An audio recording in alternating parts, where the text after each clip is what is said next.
This is a little tutorial on how to catch the New South Wales slipper lobster. Today I'm just going to be dropping a couple tips and tricks that have helped me along the way catch a couple lobsters. Big thing is knowing when to go and who to go with. You should always dive with a dive buddy to ensure that you are safe when you're in the water, and when you're getting into those sticky situations, you always have someone to help you. When to go. You should be going in calm swells where there aren't many big waves and you are feeling safe to be able to rock on and rock off. You should also always be going in good visibility where you can always see your dive buddy and you can see what caves and what ledges you're about to go in from the top. Now where to look.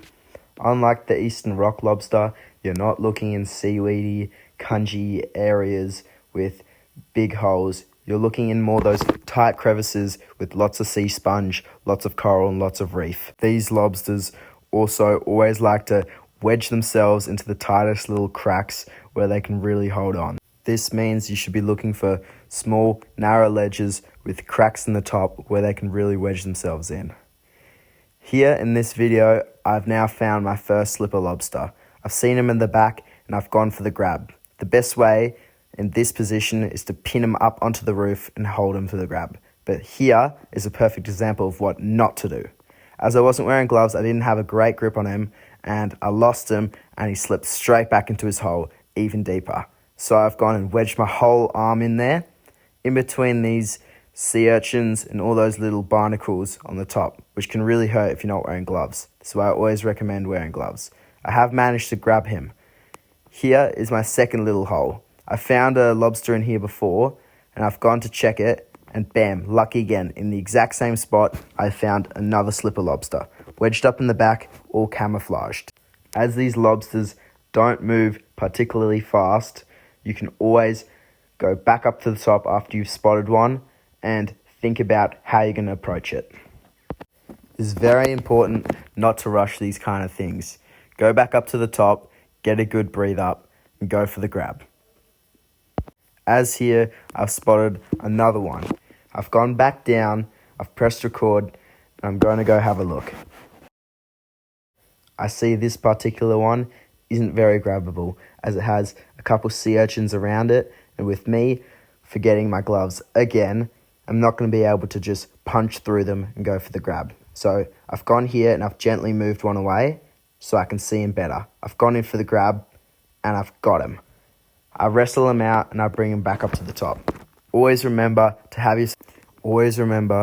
yourself a dive bag where you can place a lobster measurer if you're going for eastern rock lobsters, your torch, and obviously your lobsters. As you can see here, I've got my 2 slipper lobsters for the day and a nice kingfish.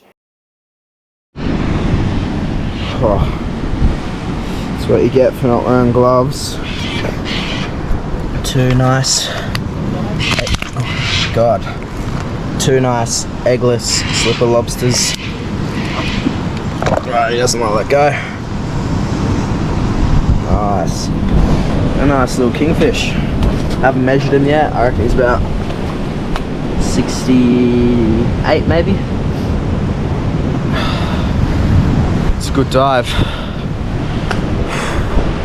Getting a bit dark now though. Looks like it might rain. In New South Wales, you're allowed to keep 2 slipper lobsters a day. They don't have a legal size limit, so you can take them at any size. As long as they don't have eggs, you can check for eggs by simply opening up their tail flap, and if they have a bunch of little orange dots around them, you know it's pregnant. And you're better off just putting it back and waiting for their little babies to hatch so you have even more lobsters. Here I've spotted a lobster in the same spot where I spotted one before. I've called my friends over and I've told them to come have a look. A little trick that I've learned if they are too deep is shining the light at them after a couple dives, and they get uncomfortable and they usually move away, hopefully closer.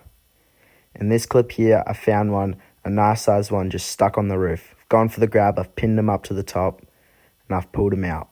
Another thing to always look out for is your surroundings in your caves, as there might be moray eels. These eels are really powerful and have very powerful jaw strengths. They can easily bite your fingers off. Another thing to remember is sharing is caring. Here I found another lobster and I've told my dive buddy to come down and go for an easy grab. He's gone here, seen it in the corner, I'm shining it out for him. I've helped him, he's gotten a good grab on it and he's pulled it out. Here's a little clip of the eels that you have to look out for. These guys are very dangerous and you don't want to get bitten by one. I really appreciate everyone that watched this video to the end. It would mean a lot to me if you could subscribe and just drop a like on the video.